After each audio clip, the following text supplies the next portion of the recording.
pemuda Batak Bersatu, yaitu saudara Leo Situmorang.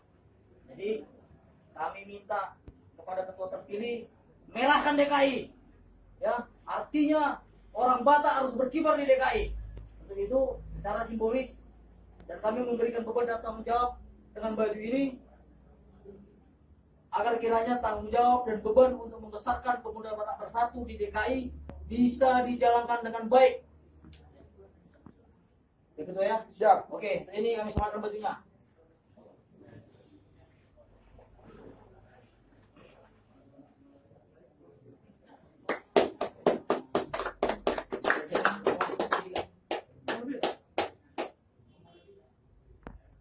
Satu, dua.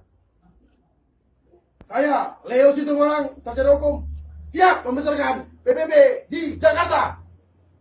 PBB! Salam!